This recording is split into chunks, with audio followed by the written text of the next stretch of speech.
mind, spirit, or mechanics, the quantum leap from void to being. Chapter 3. Time Perception and Cognitive Density. One of the most universal features of transformative human experience, across cultures, eras, and circumstances, is a change in how time is perceived. In moments of crisis, insight, creativity, deep meditation, trauma, or ecstasy, time behaves strangely. It stretches, slows, speeds up, stops, loops, or dissolves altogether. Meditators describe an eternal now, where past and future lose their meaning. Trauma survivors often recall time slowing to a crawl, with each second expanding to contain an overwhelming amount of perception and thought. Athletes in flow say that time disappears, that hours pass in what feels like minutes, and that action and awareness merge. Mystics describe timelessness, a state where before and after, cause and effect, self and world no longer apply. These are not metaphors. They are precise descriptions of real changes in how the brain constructs temporal experience, and they mirror the way time behaves in quantum systems during transitions between states. To understand why, we must understand how the brain creates the experience of time. Unlike sight or hearing, there is no sensory organ for time. The brain does not receive time from the outside world. It builds the sense of duration by integrating many internal and external signals. Several neural systems contribute to this construction. The basal ganglia, especially the striatum, handle interval timing, estimating durations from seconds to minutes. The cerebellum manages timing on the millisecond scale, essential for movement and fine-grained perception. The insular cortex, particularly the anterior insula, integrates signals from inside the body with signals from the environment and plays a central role in subjective time. Research by Bud Craig shows that the anterior insula produces a series of global emotion moments, snapshots of the body's current state, and that the rate at which these moments are generated determines how fast or slow time feels. When interoceptive sampling speeds up, as it does during fear, arousal, or intense focus, more moments are packed into each second, and time seems to slow. When sampling slows down, as during monotony or deep absorption, fewer moments are produced, and time seems to speed up or vanish. Dopamine strongly influences this internal timing system. Dopamine neurons in the substantia nigra and ventral tegmental area project to the striatum and prefrontal cortex, and their firing rate affects the speed of the brain's internal clock.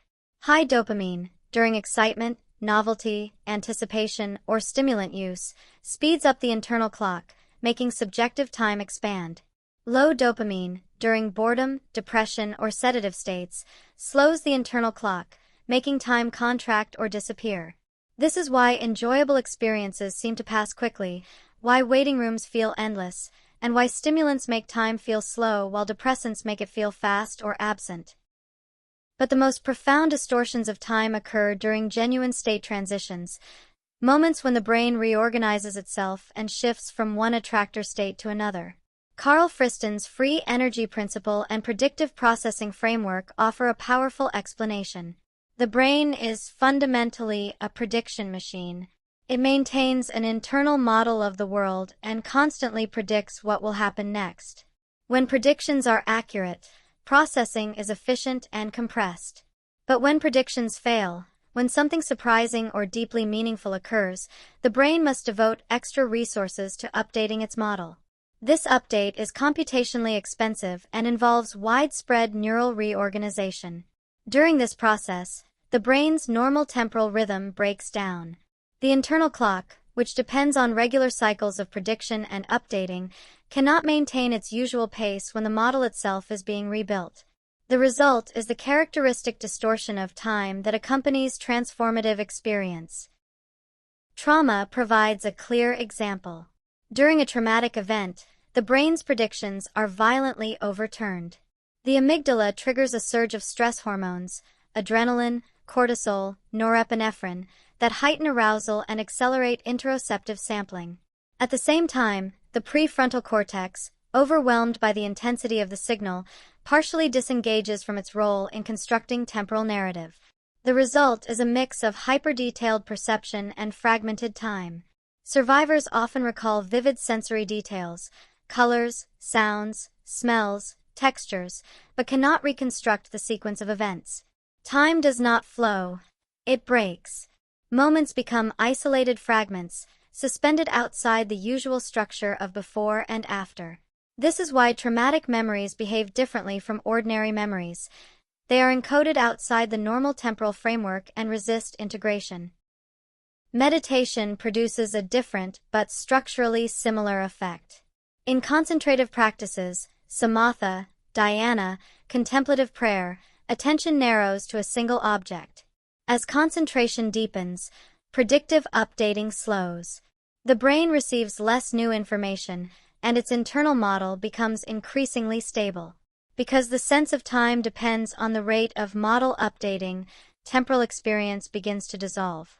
In advanced meditation, practitioners report not just slow time but the disappearance of time altogether. The Buddhist insight of anicca, impermanence, describes the temporal structure of experience. Everything arises and passes. But deep meditation reveals that arising and passing are themselves mental constructions. Beneath the flow of time is a dimension of awareness that does not move, the eternal now, described across contemplative traditions. The ancient Greeks distinguished between chronos, ordinary sequential time, and kairos, the opportune moment, the threshold where something new becomes possible. Kairos is not a duration but a transition, the moment when a system shifts from one state to another. In rhetoric and theology, kairos marks the moment when action aligns perfectly with circumstance.